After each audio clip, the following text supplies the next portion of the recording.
The battle for first place in Group A of the European Nations Cup qualifier, everybody. Germany against Netherlands. Both teams have so far won all their matches and none of them have dropped a single map. So we have a 4-0 map score for the two of them as we're heading into this best of three that will decide first and second place of Group A.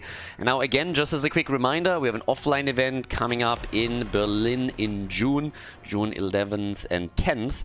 And only 4 teams out of Europe will make it to the event. 1 team from North America, 1 team from Asia. And currently we are in the first group stage of the European qualifier. We have 16 teams represented here, split into 4 groups of 4. And only the top 2 out of each group will advance to the next stage. So we already know that Germany and the Netherlands, they are going to advance. But obviously seeding is going to be interesting here. And we're going to play out the entire group since there's always a chance that one of the teams can't make it. And then the best third place would be determined and would get that slot. So a lot to go through. We of course have at this point everybody just trying to get to the offline event and make that happen.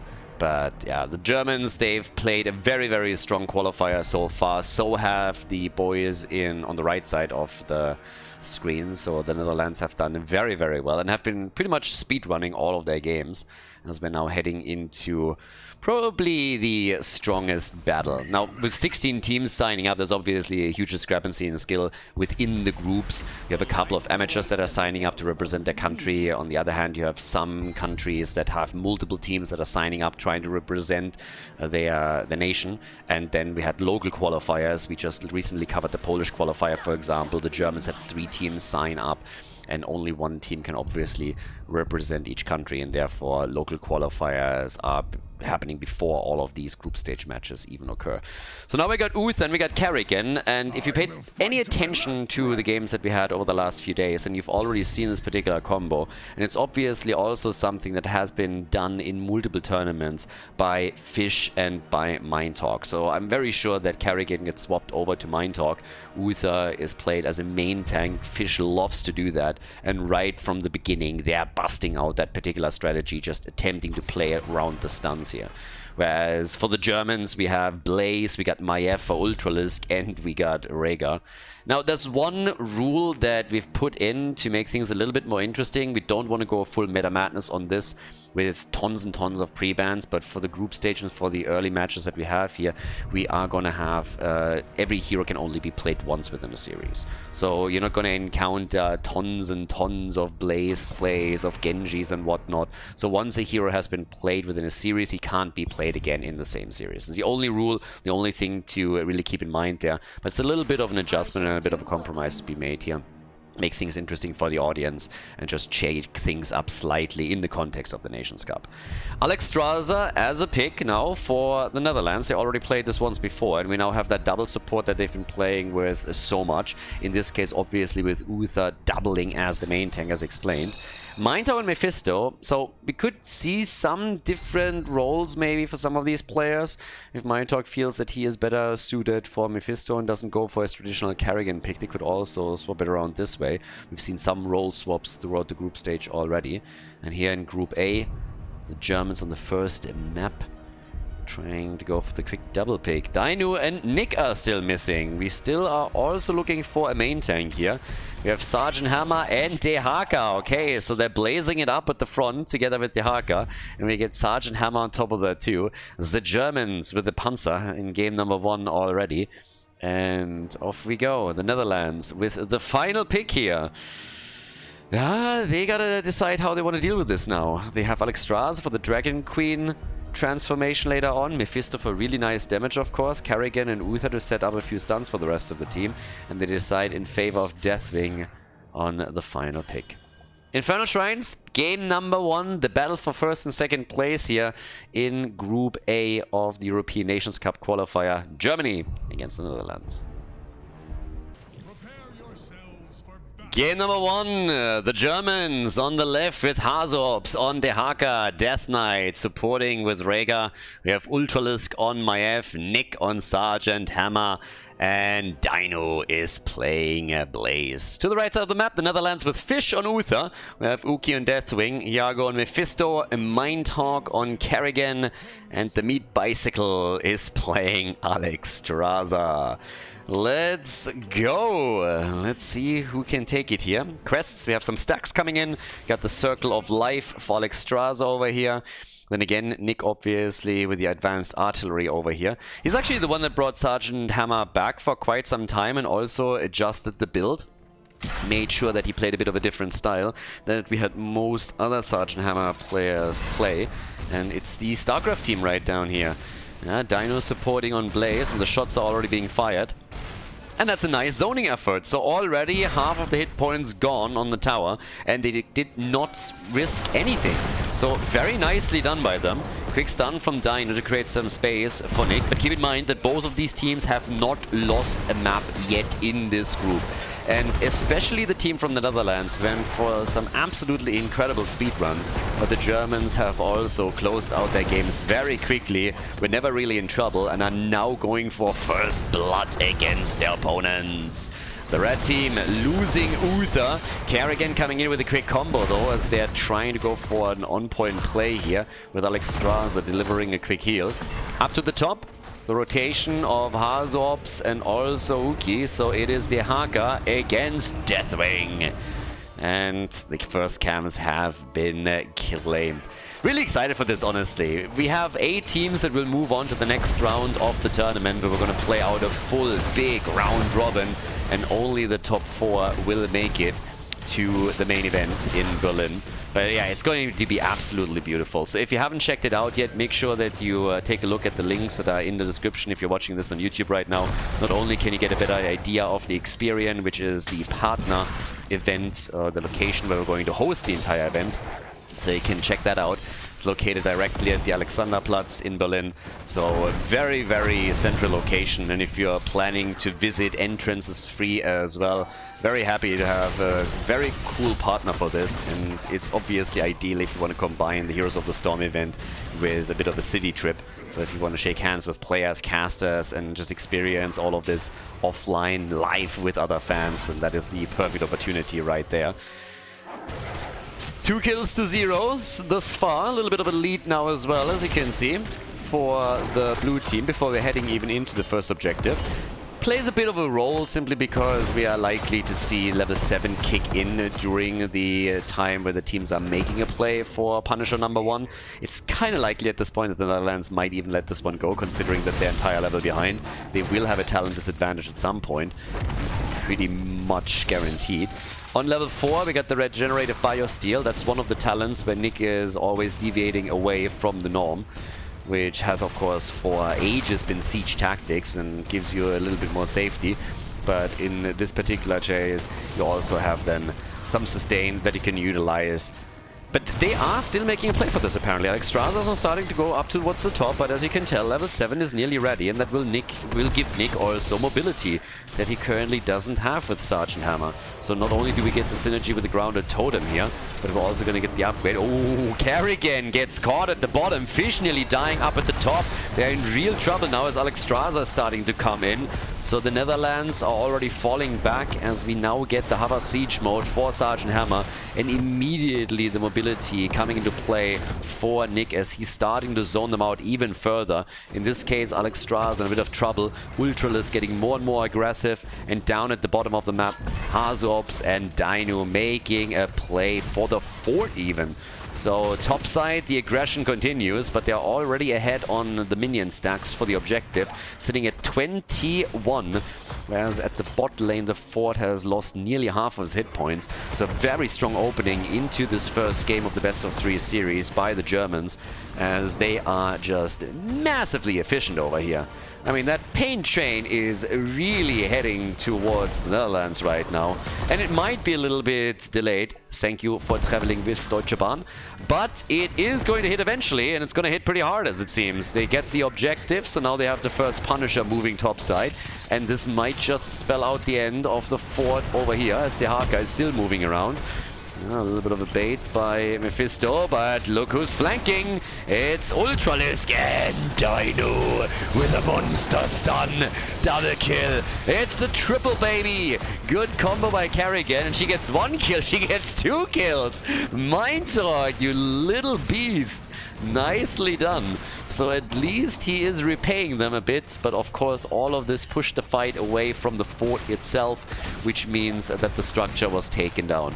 Still a pretty good one. So initially the double kill against Alexstrasza and Mephisto, followed up with a third one from Uther, and then Kerrigan with a nice combo from beyond the wall, taking them down quickly. But now the entire wall here has been lost. Mind Talk likely going to get the kill on Ultralisk. Nope. Yeah. There it is. Goodbye. We got the level 10 abilities, which gave them a bit of a lead here, and of course an advantageous situation, but as it stands, they couldn't really do too much with it. Level 10 will soon be ready for the Netherlands as well, but there is a bit of a window that can be used by the blue team to come in and take one of the camps away, which is exactly what they're doing here. More hits coming. Fish gets attacked. Ooh, yeah, the ult missing from Mephisto, so couldn't connect the Durance of Fate here. They are looking for kills though, and they're really trying to go for Nick in particular. The Ancestral has to be popped, so they're using the cooldown here, but look at Uther, he's already getting low. Death Knight also trying to keep everybody else in play, especially of course Blaze, who pops the bunker as they're getting attacked again. Stun is coming out, Deathwing not impressed but still low, and gets killed by Maiev. Finally another kill for the Netherlands as they take down Blaze. But of course it is a 4 versus 4 at this point, with the double camp moving into the middle, which is going to spell disaster for that fort if they can't rotate somebody up there. 9 kills to 4 as Uther falls, and they're not letting up on this at all. Stuns are coming out, Mind Talk running out of mana, and as already explained, this one is also in real trouble, so this fort is likely going to fall as they're pushing the opponent farther away from the bottom structure, still trying to put Nick into a position where he can damage it further, especially with Napalm as his level 10. So things are looking pretty rough for the red team. They're having some real trouble here, and it seems like they're going to be losing this bot lane 4-2. So all of the outer structures have now been destroyed. The Germans not losing anything yet. Not anything of consequence. Now Alexstrasza is about to complete her quest. She's done now. That is going to give them a bit more power in these team fights and a little bit more sustain, thanks to these extra globes that will be spawning. But is that going to be enough to really tip the scales in their favor? Bit doubtful. Now another problem is of course that at the top side the entire wall has been destroyed too, so there's an open road straight to that keep. Oh, and they're trying to invade. They got level 13 talents. Here comes the bunker. Hazu is a bit low, needs the Ancestral, gets the Ancestral. They're trying for the camp, and that's the end of Dehaka regardless. So nicely done. They had to pop the Dragon Queen, but the team from the Netherlands was able to not only claim the camp but also take down Dehaka. A little bit too ambitious by the Germans. As down to the bottom of the map, we already have Uki making sure that this camp is not going to take this wall down. So, with that, oh, the tether into the stun. Nice. Very well done. Uther at the front as a main tank is really struggling here right now, but the battle isn't over yet. With the double support sustain that we have from the Netherlands, they're still having Alexstrasza in play that can help them here. And Ultralisk is low and gets crushed, but the same is also true for Deathwing. So yeah, the Germans, they still are doing their thing here. But gotta be careful, because whenever you give the red team an opportunity, they are going to bring it back and try to rip apart their lederhosen. So now we have another objective that is about to be locked in for the blue team. Very likely that they're going to get this one too. And of course, down at the bottom of the map, the fort is gone, meaning it's going to be all about that keep. Seems like maybe... Nah, they've given up on this one. They're not really making a move for it. For just a second, it looked like they might just try again to re-engage and go for the Punisher, but not really. We have 50,000 damage for Sergeant Hammer. 30,000 damage for Mephisto.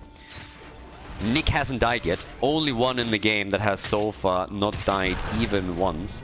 And they are locking this in quickly. They're not trying to buy themselves more time for a potential level 16 talent, but they're already so close that just with a few more waves, maybe here in the middle, they should be able to claim this. So first they are taking the camp. This is already going to help them. There's another wave to be had down at the bottom of the map, and as you can see, the Haka moved into the middle to lock another one in. So level 16 should be dropping into their hands momentarily and give them another big lead in talents. Even the bait of the wall has not taken place, so there's finally the trigger, but only one tower is still standing. And one of the problems is the giant killer that Nick is now rocking. Even more damage from afar from Sergeant Hammer. And already the red team suffering a lot. The Divine Shield to save Kerrigan, but the Punisher wants a piece of the action, jumps in deep, and they're taking down Alex Straza. A nice burn against Death Knight on Rega. He might not make it out there, but everybody's dying on the red team anyway, so they're losing one hero after another. Kerrigan is dead, Mephisto and Uther have also fallen, and since the keep gets destroyed and the Punisher is still alive, they might make a play for core, and I would be shocked if they didn't. This looks like game number 1 is gonna end up being with a victory for the Germans. They're coming over here, take them down, and this is the lead for the German team in Group A of the Nations Cup here against the Netherlands. Before we head into game number 2, make sure that you subscribe to the channel if you haven't done it yet so you don't miss out on any future content here on Khaldor TV.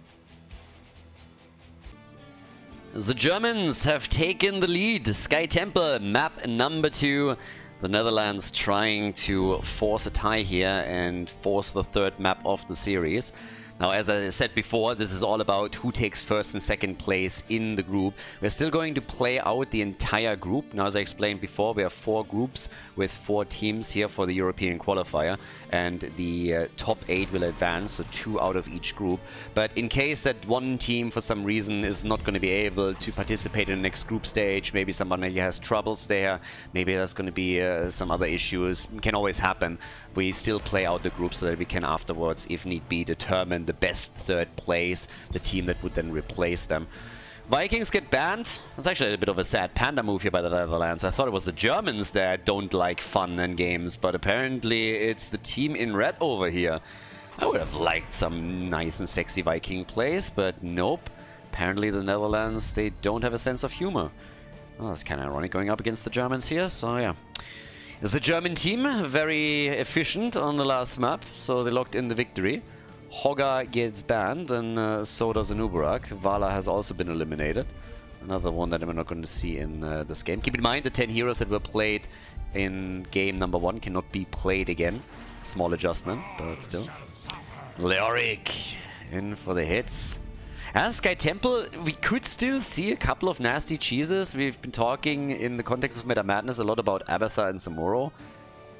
Don't really expect it, but honestly, when Abatha and Samuro popped up in HGC, it was on this map. This is the map where it was introduced. Dignitas played it back then and won their game easily, just unleashing that pure cancer that combo is onto the opponent. And very quickly, teams figured out how to deal with it properly, and then it disappeared again. But for at least a week or two, it was very, very annoying, and teams struggled a lot. Oh, okay, okay. Ultralisk with Asmodan. Yeah, that just happened. And then Muradin, really? So who's helping Asmodan stack? Normally, I would have expected something along the lines of a JoJo here. I guess Leo can still fulfill that role.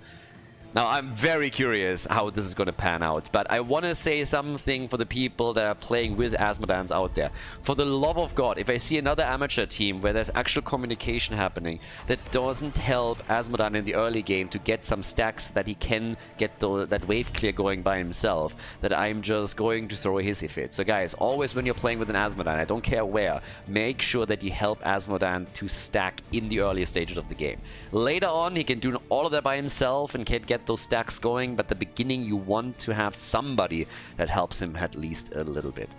Now Brightwing and Sylvanas get locked in for the Netherlands, so with Sylvanas you can push structures down aggressively, which is always good, but even more so on Sky Temple since the objective attacks structures directly. And they go for Abathur and for Diablo. So Abathur together with Brightwing is always interesting as well, because you can very quickly turn any kind of fight into a 3v1. Since Brightwing can portal in, Abathur is just going to head one of the targets, and then you have 3 heroes up against 1 or 2 depending on the situation that unfolds in front of you. But yes, Azmodan could of course also be played here, just simply trying to take structures down with a Demonic Invasion. That's always a play. And what are the final 2 picks for them? We get Artanis and we get a Death Knight. Yeah, Dino has a little bit of an Artanis fetish lately. He doesn't get to play the hero a lot when they are up against opponents that are exactly on their level, and when we're looking at, let's say, grand finals or anything else. But in this group stage, and also in the group stage of Meta Madness, he's locking it in over and over and over again. At this point, I'm a bit worried. I think he needs some professional help for this one. So if there are any psychiatrists watching this, do me a favor and contact Dino, because he might have a problem. Mind Talk on Illidan. Yes, Illidan Abathur. Let's go. Sky Temple, everybody. It's going to be a fun one. Game number 2 between Germany and the Netherlands. We're heading straight to Sky Temple.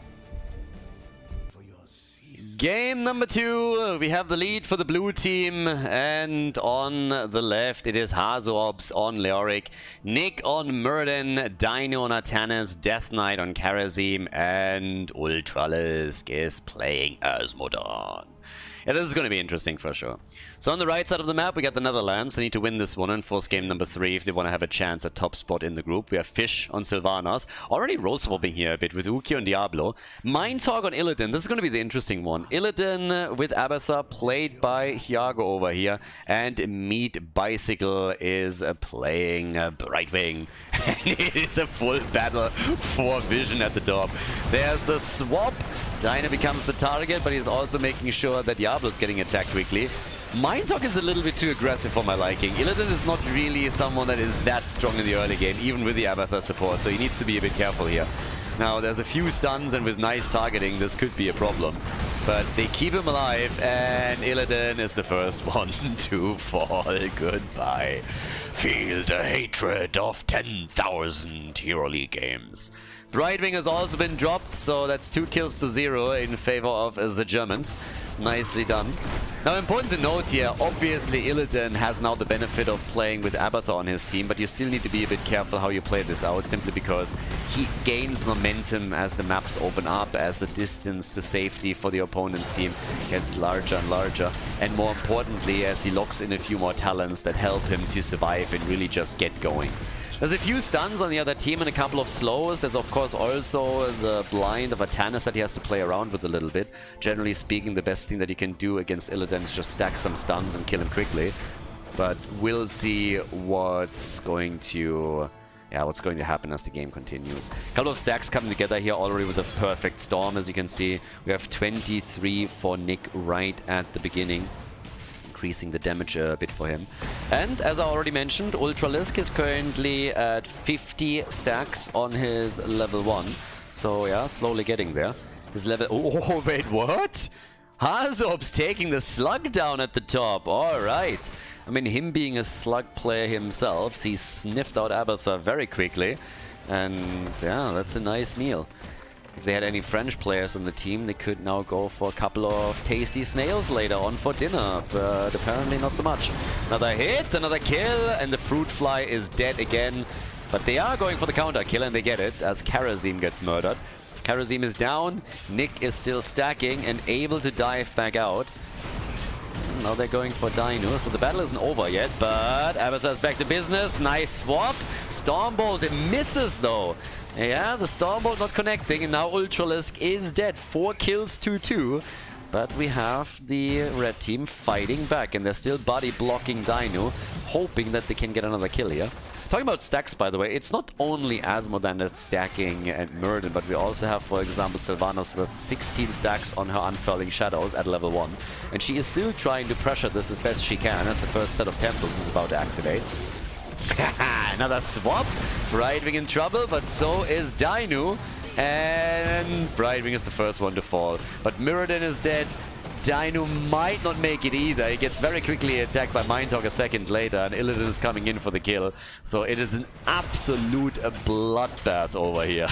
They are just fighting it out. And Hazu, as the old-timer, the grandpa of the team, he is coming in with a more reasonable approach, and he is showing all of the kids how the game is played. He's like, back in my time, we still focused on objectives. Look at those temples and the shots. Taking the fort down is very important. And everybody down here is just like, brawl, fight, death. They're just battling the entire time. But I mean, the strategy is working. So they have now top side also Nick, who's still doing a little bit of work here on level 7. He went into give him the axe, going for the damage variation of Muradin.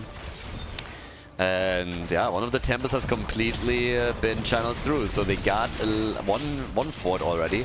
And if they get a little bit more done in the middle of the map, that would also be great. The problem is, it seems like Asmodan is nearly done. Ultralisk survives, shoots another one out. We have Karazim dropped on the other hand. And the party continues. Mindtalk with one hit after another. So they get another kill here.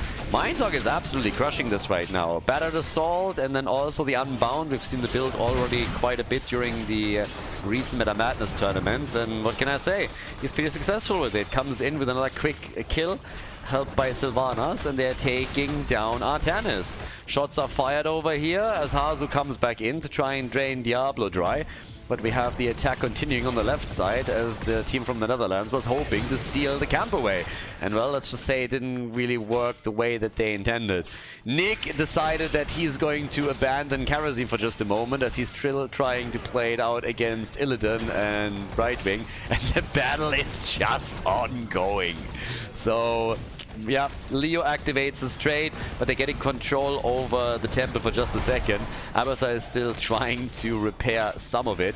And of course, by now the Slugger has to be really careful too that Ultralisk is not going to get a connect with his orb, because we have 129 stacks already. Atan is dead. And Mindtalk is just absolutely crushing it. I mean, he is just jumping all over the place. Can't stop, won't stop. Ras, peace and quiet, what is that? If you want to convince him to do yoga, you are definitely talking to the wrong person. They are killing Diablo though, but with now Metamorphosis, Illidan is jumping back in again. Abathar helping him out as best he can, but now it's finally time to die as Karazim comes in for the kill. Nicely done. Alright, so with that we now have Illidan destroyed. 11 kills to 9. Yeah, Leo not dead just yet. He's still alive at the top. Nobody went topside to try and take him down. I was actually expecting somebody to make a rotation. But here's the copy that has been burned away. Already we have 20 kills in this game. And at the same time, 88 stacks for Muradin. Now that translates into 13,000 damage for him. We have 20,000 damage at this point for Asmodan. He's the top damage for the blue team. But when you look over to what's been done by the Netherlands, they have 30,000 for Illidan. And Illidan is really going to become stronger and stronger as this continues. So late game could be a bit tricky. It's also kind of noteworthy to point out that Ultralisk has decided on level 10 to go into the Tide of Sin. I've already explained a bit that he could have made the choice into the Demonic Invasion, just so that they can take structures down and then play around the objective a bit more aggressively. They decided that they want him as somebody that clears the waves, that dishes out damage during the team fights, and does his thing here. On top of that, of course, we now also have the Apocalypse for Diablos. They didn't go into the barbecue, went for Apocalypse instead and can try and go for a couple of combos here. At the same time now, the play is with Illidan as he's coming in again and trying for another big one. Yeah, so he is really just trying to divide their forces as best as possible, and thanks to Abathar, he can do exactly that. Brightwing, of course, always ready to help out a little bit, but since he's occupying 3 of them in the mid lane, now being stunned out, it means that the red team has an avenue to the bottom of the map where they can lock in more shots with the next temple in phase number 2. Now Diablo is eventually being confronted by the Germans. But yeah, another hit from Asmodan, 7-sided strike coming out, Illidan dodging out on it. And during all of this, I mean the entire game really, we have Hazu using his PhD in PvE and trying to get value for the team at the top of the mid lane. Apocalypse already used. Sylvanas is dead though, and they're diving even further after them. Level 13 helping them there. As Brightwing dies, Illidan is dead, and now the Diablo is, the Leoric is here. They drop the Entomb on Diablo and take him down as well. A great flank from Hazu. He pushed out the top lane first, went into the middle, obliterated another minion wave, and then continued the rotation towards the bottom of the map. Nicely done. So, with that, we have at the top already some of the structures here at the wall destroyed. Bottom fort has been dropped, so did the one at the top. And as you can see, we have in the mid lane one fort still remaining, but they're not even bothering to deal with it. Instead, they're going straight for the structures at the bottom of the map. And that, of course, makes it really dangerous now, because as they are taking a 2-level lead over their opponent, we already also have them in a situation where they are taking structure after structure down, and that means objectives are going to be stronger and stronger for them, as they will soon directly attack those keeps. Mindsorg in trouble as well, and he is dead again. 133 stacks on the Stormbolt quest for Nick. He's at 25,000 damage. Third highest damage in the game right now, trailing Artanis, who's top damage for the team, and Asmodan, who's shortly behind him. Illidan himself with 5 deaths, but also 40,000 damage. And with only the second objective still up on the map, the shots are still getting fired here. So yeah, here we go. I mean, the Germans, they are in the lead. They have the 2.5 level advantage now over the opponent's team. Hazu gets finally confronted by the boys from the Netherlands as they are coming in to take him down here, and they get the kill successfully. But of course, it doesn't change that now the structures at the bottom of the map, the camps at the bottom of the map have been taken, at least a few of them. They still need to deal with the remaining hit points of the fort in the middle. Asmodan can easily take the mule out, as you can see. Apocalypse going nowhere, just zoning them a bit. Now, Leo is going to be back soon. Illidan is jumping in again. He's really trying to drive the agenda here, and they need the momentum. They really need momentum in the late game now. And we'll see if this is going to work out for them or not. But the lanes are pushing heavily against the red team, and that makes this really tricky, especially since they are now about to lose their front line again. Diablo is dead, Stormbolt connects, they go for Illidan, and also the damage from Asmodan is starting to ramp up a bit. He's nearly at the 400 stacks on the baseline that he wants here. Only 2 survivors. Diablo is, well, not really survivors. Diablo is back after losing his souls. The only 25 that he still had are the souls of the Blizzard executive team that abandoned esports and dropped all the players. Those are some that Diablo just doesn't let go, and for good reason. They don't deserve to be let go. So we have 100 stacks nearly for the Unfurling Shadows, 21 kills to 10, and the bottom keeps taking severe damage. And the mid lane is getting attacked too. I mean, they're all over the place right now. So they're looking absolutely fantastic. The Germans, they want their #1 spot in the group. It's the only logical decision, and the team of the Netherlands would still be pretty happy with the second place here. It allows them to get out of the group for sure, but it seems that they have found their master in this particular series. So yeah, a 3-level lead, 1 talent advantage. It's pretty rough. It's pretty brutal. 47,000 damage by Artanis. Dino is clearly having fun here. Ultralisk is fighting a small battle with him for top damage, but those cooldowns don't come back quickly enough, so you can't really get that out. Illidan is dead, and so is Sylvanas, and he is doing more and more work here. Another big hit for Asmodan, but yes, Diablo is about to die. 2 of the keeps are already gone. That leaves the core. 35 kills at the 12-minute mark. Nearly 3 kills per minute, and this is going to be the conclusion here. Seems like Dino wants to go for extra experience because he's taking the final structures down. And of course, Hazorps is starting to take the game again. Whirling around a little bit at the top, but he's just like, yeah, let's finish this. The Germans, they take first place in Group A here of the European Nations Cup qualifier, taking down the Netherlands with a 2-0, not dropping a single map in the group stage.